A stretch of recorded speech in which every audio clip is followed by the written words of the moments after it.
എല്ലാ പ്രിയ വിദ്യാർത്ഥികൾക്കും പുതിയൊരു വീഡിയോയിലേക്ക് സ്വാഗതം. നിങ്ങളേവരും കാത്തിരുന്ന +1 ഫസ്റ്റ് അലോട്ട്മെൻറ്റ് ഇന്ന് പ്രഖ്യാപിച്ചു. അപ്പോൾ ഈ ഒരു ഫസ്റ്റ് അലോട്ട്മെൻറ്റിന് ശേഷം എന്തൊക്കെ കാര്യങ്ങളാണ് ഇനി നിങ്ങൾ ചെയ്യേണ്ടത് എന്നുള്ള ഏറ്റവും സുപ്രധാനമായ കാര്യമാണ് ഈ ഒരു വീഡിയോയിലൂടെ നമ്മൾ ഡിസ്കസ് ചെയ്യുന്നത്. അതായത് +1 ഫസ്റ്റ് അലോട്ട്മെൻറ്റ് പ്രഖ്യാപിച്ചപ്പോൾ അലോട്ട്മെൻറ്റ് കിട്ടിയ വിദ്യാർത്ഥികളും ഇനി ഒരു സ്കൂളിലും അലോട്ട്മെൻറ്റ് കിട്ടാത്ത വിദ്യാർത്ഥികളും ഇനി എന്തൊക്കെ കാര്യങ്ങളാണ് ചെയ്യേണ്ടത് എന്നുള്ള കാര്യം വിശദമായി നമുക്ക് ഈ ഒരു വീഡിയോയിലൂടെ പരിശോധിക്കാം. വീഡിയോയിലേക്ക് പോകുന്നതിന് മുമ്പ് വിദ്യാഭ്യാസപരമായ ഏറ്റവും പുതിയ വിവരങ്ങൾക്കായി പ്രത്യേകിച്ച് +1 അലോട്ട്മെൻറ്റുമായി ബന്ധപ്പെട്ട എല്ലാ വിവരങ്ങളും ഏറ്റവും വേഗത്തിൽ ഏറ്റവും കൃത്യമായി അറിയുന്നതിനായി ഈ ചാനൽ സബ്സ്ക്രൈബ് ചെയ്ത് വെക്കാൻ ഓർമ്മിക്കുക. ഈ ഒരു വീഡിയോ നിങ്ങൾക്ക് ഉപകാരപ്രദമായിരിക്കും. അതുകൊണ്ട് ഇപ്പോൾ തന്നെ വീഡിയോ ലൈക്ക് ചെയ്ത് വെക്കാനും അതേപോലെ നിങ്ങളുടെ സുഹൃത്തുക്കളിലേക്ക് ഷെയർ ചെയ്യാനും കൂടി ഓർമ്മിക്കുക. അപ്പോൾ ഈ ഒരു ഫസ്റ്റ് അലോട്ട്മെൻറ്റ് പ്രഖ്യാപിച്ചപ്പോൾ അലോട്ട്മെൻറ്റ് കിട്ടിയ വിദ്യാർത്ഥികൾ എന്തൊക്കെ കാര്യങ്ങളാണ് ചെയ്യേണ്ടത് എന്ന് ആദ്യം നമുക്ക് നോക്കാം. ഈ ഒരു അലോട്ട്മെൻറ്റ് കിട്ടിയ വിദ്യാർത്ഥികളിൽ തന്നെ വിവിധ ഓപ്ഷനുകളിൽ അലോട്ട്മെൻറ്റ് കിട്ടിയ വിദ്യാർത്ഥികളുണ്ടാവും. ഫസ്റ്റ് ഓപ്ഷനിൽ കിട്ടിയവരുണ്ടാവും, സെക്കൻഡ് ഓപ്ഷനിൽ കിട്ടിയവരുണ്ടാവും. ഇത്തരത്തിൽ ഓരോ വിദ്യാർത്ഥികളും വിവിധ ഓപ്ഷനുകളിൽ അലോട്ട്മെൻറ്റ് കിട്ടിയ ഓരോ വിദ്യാർത്ഥികളും ചെയ്യേണ്ട കാര്യം എന്തൊക്കെയാണ് എന്ന് നോക്കാം.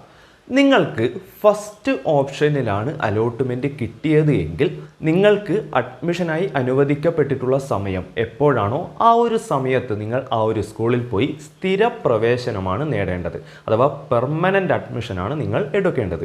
ഇത്തരത്തിൽ അഡ്മിഷൻ എടുക്കാനായി പോകുമ്പോൾ നിങ്ങളുടെ സർട്ടിഫിക്കറ്റുകൾ ആവശ്യമാണ്. അതേപോലെ തന്നെ പെർമനൻ്റ് അഡ്മിഷൻ എടുക്കുമ്പോൾ നിങ്ങൾ ഈ ഒരു അഡ്മിഷൻ ഫീസ് കൂടെ ആ ഒരു സ്കൂളിൽ അടയ്ക്കേണ്ടി വരും. അപ്പോൾ ഫസ്റ്റ് ഓപ്ഷനിൽ അലോട്ട്മെൻറ്റ് കിട്ടിയ വിദ്യാർത്ഥികൾ, നമ്മൾ നേരത്തെ തന്നെ പറഞ്ഞിട്ടുണ്ട്, ഫസ്റ്റ് ഓപ്ഷനിൽ അലോട്ട്മെൻറ്റ് കിട്ടിക്കഴിഞ്ഞാൽ പെർമനൻ്റ് അഡ്മിഷൻ തന്നെയാണ് നിങ്ങൾ എടുക്കേണ്ടത്. അപ്പോൾ ഫസ്റ്റ് ഓപ്ഷനിൽ അലോട്ട്മെൻറ്റ് കിട്ടിയ വിദ്യാർത്ഥികൾ ആ ഒരു സ്കൂളിൽ പോയി പെർമനൻ്റ് അഡ്മിഷൻ തന്നെ നേടിയിരിക്കണം. ഇനി നിങ്ങളുടെ താഴ്ന്ന ഓപ്ഷനുകളിലാണ് നിങ്ങൾക്ക് അലോട്ട്മെൻറ്റ് കിട്ടിയത് എങ്കിൽ നിങ്ങൾക്ക് മുന്നിൽ രണ്ട് വഴികളുണ്ട്. ഈ ഒരു താഴ്ന്ന ഓപ്ഷൻ, ഇപ്പോൾ ഉദാഹരണമായി നിങ്ങളുടെ മൂന്നാമത്തെ ഓപ്ഷനിലാണ് നിങ്ങൾക്ക് അലോട്ട്മെൻറ്റ് കിട്ടിയത് എന്ന് വിചാരിക്കുക. നിങ്ങൾ ഏറ്റവും കൂടുതൽ താല്പര്യപ്പെടുന്ന സ്കൂളും കോഴ്സും അതുതന്നെയാണ്. നിങ്ങൾക്ക് ഏറ്റവും കൂടുതൽ താല്പര്യം ആ ഒരു ഓപ്ഷനിൽ തന്നെ അലോട്ട്മെൻറ്റ് കിട്ടാൻ ആണ്. അങ്ങനെയാണെങ്കിൽ നിങ്ങൾക്കും ആ ഒരു സ്കൂളിൽ പോയി പെർമനൻ്റ് അഡ്മിഷൻ തന്നെ എടുക്കാം. ആ ഒരു സ്കൂളിൽ അഡ്മിഷനായി പോകുന്ന സമയത്ത് പെർമനൻ്റ് അഡ്മിഷൻ തന്നെ എടുക്കാം. ഇത്തരത്തിൽ പെർമനൻ്റ് അഡ്മിഷൻ എടുത്തു കഴിഞ്ഞാൽ അതിൻ്റെ അർത്ഥം നിങ്ങൾ ആ ഒരു സ്കൂളും ആ ഒരു കോഴ്സും ഉറപ്പിച്ചു കഴിഞ്ഞു. ഇനി നിങ്ങൾക്ക് അവിടെ നിന്നും മാറാൻ താല്പര്യമില്ല, അല്ലെങ്കിൽ ഇനി വരാനിരിക്കുന്ന സെക്കൻഡ് തേർഡ് അലോട്ട്മെൻറ്റിലേക്ക് നിങ്ങളുടെ അപ്ലിക്കേഷൻ പരിഗണിക്കേണ്ടതില്ല. ഇത്തരത്തിലുള്ള വിദ്യാർത്ഥികളാണ് പെർമനൻ്റ് അഡ്മിഷൻ എടുക്കേണ്ടത്. അപ്പോൾ ഫസ്റ്റ് ഓപ്ഷനിൽ കിട്ടിയ വിദ്യാർത്ഥികളും ഇനി താഴ്ന്ന ഓപ്ഷനുകളിൽ തന്നെ ഏറ്റവും താല്പര്യമുള്ള ഓപ്ഷനിൽ അലോട്ട്മെൻറ്റ് കിട്ടിയ വിദ്യാർത്ഥികൾക്കും ആ ഒരു സ്കൂളിൽ പെർമനൻ്റ് അഡ്മിഷൻ തന്നെ എടുക്കാം. ഇത്തരത്തിൽ പെർമനൻ്റ് അഡ്മിഷൻ എടുക്കുന്ന സമയത്ത് ആ ഒരു അപേക്ഷാ ഫീസ് നിങ്ങൾ അടയ്ക്കണം. അതേപോലെ തന്നെ നിങ്ങളുടെ എല്ലാ സർട്ടിഫിക്കറ്റുകളുടെയും ഒറിജിനൽ നിങ്ങൾ അവിടെ ഹാജരാക്കുകയും വേണം. ഇനി ഈ താഴ്ന്ന ഓപ്ഷനുകളിൽ തന്നെ ഇപ്പോൾ നിങ്ങൾക്ക് ഉദാഹരണമായി നിങ്ങളുടെ അഞ്ചാമത്തെ ഓപ്ഷനിലാണ് അലോട്ട്മെൻറ്റ് കിട്ടിയത് എന്ന് വിചാരിക്കുക. എന്നാൽ നിങ്ങൾക്ക് താല്പര്യം അതിനു മുകളിലേക്കുള്ള മറ്റ് ഓപ്ഷനുകളാണ്. അത്തരത്തിലുള്ള വിദ്യാർത്ഥികൾ, ഇപ്പോൾ നിങ്ങൾക്ക് താല്പര്യമില്ലാത്ത ഒരു സ്കൂളിലാണ് അലോട്ട്മെൻറ്റ് കിട്ടിയത് എങ്കിൽ പോലും നിർബന്ധമായും അവിടെ പോയി അഡ്മിഷൻ എടുത്തിരിക്കണം. കാരണം നിങ്ങൾക്കായി അനുവദിക്കപ്പെട്ടിട്ടുള്ള സമയം എപ്പോഴാണോ, ഈ ഒരു അഡ്മിഷൻ എടുക്കാനായി അനുവദിച്ചിട്ടുള്ള സമയം എപ്പോഴാണോ ആ സമയത്ത് തന്നെ നിർബന്ധമായും അവിടെ പോവേണ്ടതാണ്. ഇത്തരത്തിൽ പോകുന്ന സമയത്ത് നിങ്ങൾക്ക് താല്പര്യമില്ലാത്ത സ്കൂൾ ആയതുകൊണ്ട് തന്നെ നിങ്ങൾ അവിടെ ടെമ്പററി അഡ്മിഷൻ അഥവാ താൽക്കാലിക പ്രവേശനം നേടിയാൽ മതിയാവും. ഇത്തരത്തിൽ താൽക്കാലിക പ്രവേശനം നേടിക്കഴിഞ്ഞാൽ, ഇപ്പോൾ അഞ്ചാമത്തെ ഓപ്ഷനിൽ നിങ്ങൾ താൽക്കാലിക പ്രവേശനം നേടിക്കഴിഞ്ഞാൽ അതിൻ്റെ അർത്ഥം ഇപ്പോൾ നിങ്ങളവിടെ താൽക്കാലികമായി മാത്രം തുടരുകയാണ്. ഇനി വരുന്ന അലോട്ട്മെൻറ്റിൽ, സെക്കൻഡ് തേർഡ് അലോട്ട്മെൻറ്റിൽ ഇതിന് മുകളിലേക്കുള്ള ഓപ്ഷൻ കിട്ടിക്കഴിഞ്ഞാൽ മാറാൻ നിങ്ങൾ താല്പര്യപ്പെടുന്നു. അത്തരത്തിലുള്ള വിദ്യാർത്ഥികളാണ് താൽക്കാലിക പ്രവേശനം നേടേണ്ടത്.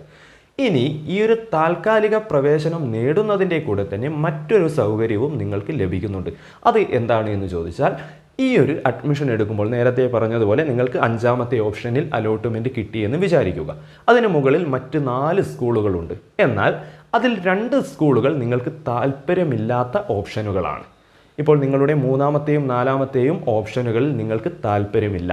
ഒന്നാമത്തെയും രണ്ടാമത്തെയും ഓപ്ഷൻ കിട്ടുകയാണെങ്കിൽ മാത്രമേ നിങ്ങൾ അവിടേക്ക് മാറുകയുള്ളൂ എന്ന് വിചാരിക്കുക. അങ്ങനെയാണെങ്കിൽ ഈ ഒരു അഡ്മിഷൻ എടുക്കുന്ന സമയത്ത് തന്നെ, ഇത്തരത്തിൽ ടെമ്പററി അഡ്മിഷൻ എടുക്കുന്ന സമയത്ത് തന്നെ നിങ്ങൾക്ക് താല്പര്യമില്ലാത്ത ഓപ്ഷനുകൾ ഡിലീറ്റ് ചെയ്യാൻ സാധിക്കും. അത് ആ ഒരു സ്കൂളിൽ നിന്ന് തന്നെയാണ് ചെയ്യേണ്ടത്. ഈ ഒരു അഡ്മിഷൻ എടുക്കുന്ന സമയത്ത് തന്നെ ചെയ്യണം. പിന്നത്തേക്ക് വെച്ച് കഴിഞ്ഞാൽ നിങ്ങൾക്കത് ചെയ്യാൻ സാധിക്കില്ല. അപ്പോൾ താൽക്കാലികമായി ചേരുന്ന വിദ്യാർത്ഥികൾക്ക് ഈ ചെറിയ ഒരു എഡിറ്റിംഗ് കൂടെ സാധ്യമാവും എന്ന് മനസ്സിലാക്കുക. ഇനി താൽക്കാലികമായി ചേരുന്ന വിദ്യാർത്ഥികളും നിങ്ങളുടെ സർട്ടിഫിക്കറ്റുകൾ അവിടെ ഹാജരാക്കേണ്ടതാണ്. എന്നാൽ ഫീസ് നിങ്ങൾ അടയ്ക്കേണ്ടതില്ല. ആ കാര്യം പ്രത്യേകം എല്ലാ വിദ്യാർത്ഥികളും ഓർമ്മിക്കുക.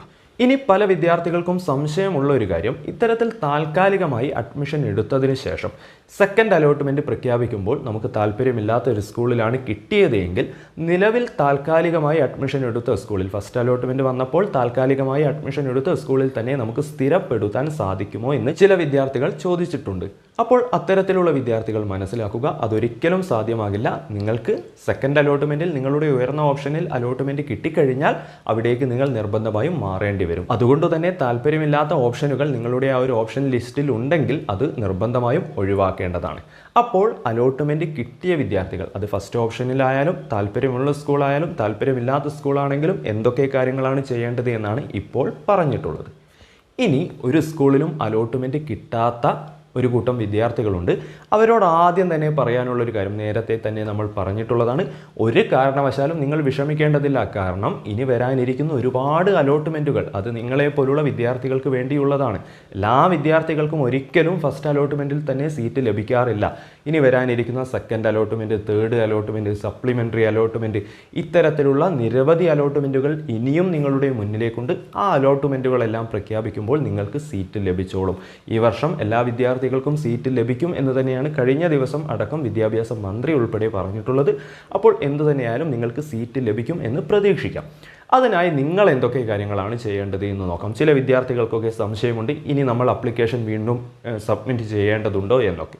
വിദ്യാർത്ഥികൾ മനസ്സിലാക്കുക, നിങ്ങൾ ഇപ്പോൾ ചെയ്യേണ്ട കാര്യം, ഈ ഒരു ഫസ്റ്റ് അലോട്ട്മെൻറ്റ് പ്രഖ്യാപിച്ചപ്പോൾ നിങ്ങൾക്ക് ഒരു സ്കൂളിലും അലോട്ട്മെൻറ്റ് ലഭിച്ചിട്ടില്ല എങ്കിൽ നിങ്ങൾ മറ്റൊന്നും ചെയ്യേണ്ടതില്ല.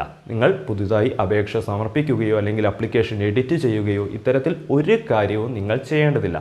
ചില വിദ്യാർത്ഥികൾക്ക് ഒരു തെറ്റിദ്ധാരണയുണ്ട്, അപേക്ഷയിൽ എന്തെങ്കിലും തെറ്റ് വന്നതുകൊണ്ടാണ് അലോട്ട്മെൻറ്റ് കിട്ടാത്തത് എന്നൊക്കെ. അപേക്ഷയിലെ തെറ്റ് മൂലം ഒരിക്കലും നിങ്ങൾക്ക് അലോട്ട്മെൻറ്റ് കിട്ടാതിരിക്കില്ല. അത്തരത്തിൽ തെറ്റ് പറ്റിയിട്ടുണ്ടെങ്കിൽ അലോട്ട്മെൻറ്റ് കിട്ടിയതിന് ശേഷമാണ് നിങ്ങൾക്ക് അതിൻ്റെ പ്രശ്നം വരിക. അഡ്മിഷനായി പോകുന്ന സമയത്താണ് ആ ഒരു പ്രശ്നം വരിക, അല്ലാതെ അലോട്ട്മെൻറ്റ് കിട്ടാതിരിക്കില്ല. അപ്പോൾ അപേക്ഷയിൽ തെറ്റ് വന്നതുകൊണ്ടൊന്നുമല്ല നിങ്ങൾക്ക് അലോട്ട്മെൻറ്റ് കിട്ടാത്തത്. നിങ്ങളുടെ മാർക്ക് കുറച്ച് കുറവായതുകൊണ്ട് അല്ലെങ്കിൽ നിങ്ങൾക്ക് ലഭിക്കുന്ന ബോണസ് പോയിന്റുകളൊക്കെ കുറവായതുകൊണ്ട് തന്നെയായിരിക്കും. അപ്പോൾ എന്ത് തന്നെയായാലും അലോട്ട്മെൻറ്റ് കിട്ടാത്ത വിദ്യാർത്ഥികൾ ചെയ്യേണ്ട കാര്യം, നിങ്ങൾ അടുത്തതായി വരാനിരിക്കുന്ന സെക്കൻഡ് അലോട്ട്മെൻറ്റിനായി കാത്തിരിക്കുക. ഈ ഒരു സെക്കൻഡ് അലോട്ട്മെൻറ്റിനായി നിങ്ങൾ മറ്റൊന്നും ചെയ്യേണ്ടതില്ല. ഇപ്പോൾ നിലവിൽ നിങ്ങൾ സമർപ്പിച്ചിട്ടുള്ള അപേക്ഷ പരിഗണിച്ചുകൊണ്ട് തന്നെ സെക്കൻഡ് അലോട്ട്മെൻറ്റും പ്രഖ്യാപിക്കും.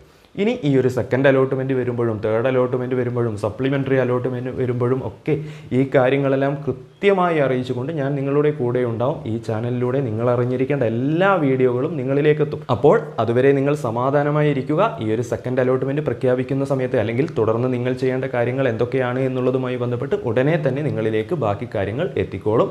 ആ കാര്യങ്ങളെല്ലാം നമ്മൾ ഈ ചാനലിലൂടെ വീഡിയോ ആയി തന്നെ ചെയ്യും. അപ്പോൾ ഈ ഒരു ഫസ്റ്റ് അലോട്ട്മെൻറ്റ് +1 പ്രവേശനത്തിലെ ഏറ്റവും പ്രധാനപ്പെട്ട അലോട്ട്മെൻറ്റ് പ്രഖ്യാപിച്ചപ്പോൾ അലോട്ട്മെൻറ്റ് കിട്ടിയ വിദ്യാർത്ഥികളും അലോട്ട്മെൻറ്റ് കിട്ടാത്ത വിദ്യാർത്ഥികളും എന്തൊക്കെ കാര്യങ്ങളാണ് ചെയ്യേണ്ടത് എന്നുള്ള ഏറ്റവും സുപ്രധാനമായ കാര്യമാണ് ഈ ഒരു വീഡിയോയിലൂടെ നമ്മൾ ഡിസ്കസ് ചെയ്തിട്ടുള്ളത്. ഈ കാര്യങ്ങൾ എല്ലാ വിദ്യാർത്ഥികളും നന്നായി ശ്രദ്ധിക്കുക. അതിൻ്റെ അടിസ്ഥാനത്തിൽ മാത്രം തുടർന്നുള്ള കാര്യങ്ങൾ ചെയ്യുക. കാരണം ഏറ്റവും പ്രധാനപ്പെട്ട ചില കാര്യങ്ങളാണ് ഈ ഒരു വീഡിയോയിലൂടെ നമ്മൾ പറഞ്ഞിട്ടുള്ളത്. ഈ വീഡിയോ നിങ്ങൾക്ക് ഉപകാരപ്രദമായി എന്ന് വിചാരിക്കുന്നു. അങ്ങനെയാണെങ്കിൽ വീഡിയോ ലൈക്ക് ചെയ്യുക. അതേപോലെ ഇപ്പോഴും ഇതുമായി ബന്ധപ്പെട്ട് ഒരു ധാരണയും ഇല്ലാത്ത പല സംശയങ്ങളുമുള്ള നിരവധി വിദ്യാർത്ഥികളുണ്ട്. അത്തരത്തിലുള്ള വിദ്യാർത്ഥികളിലേക്ക്, നിങ്ങളുടെ സുഹൃത്തുക്കളിലേക്ക് ഈ ഒരു വീഡിയോ ഷെയർ ചെയ്ത് കൊടുക്കുക. അല്ലെങ്കിൽ അവരെ ഈ കാര്യങ്ങൾ പറഞ്ഞ് മനസ്സിലാക്കി കൊടുക്കുക. അതേപോലെ ഇനിയും ഇതേപോലെ വിദ്യാഭ്യാസപരമായ ഏറ്റവും പുതിയ വാർത്തകൾ, പ്രത്യേകിച്ച് +1 അലോട്ട്മെൻറ്റുമായി ബന്ധപ്പെട്ട ഏറ്റവും പുതിയ വിവരങ്ങൾ ഏറ്റവും വേഗത്തിൽ അറിയുന്നതിനായി ഈ ചാനൽ സബ്സ്ക്രൈബ് ചെയ്ത് വെക്കാനും ഓർമ്മിക്കുക. അപ്പോൾ +1 അലോട്ട്മെൻറ്റുമായി ബന്ധപ്പെട്ട ഏറ്റവും പുതിയ മറ്റൊരു വീഡിയോയുമായി നമുക്ക് വീണ്ടും കാണാം.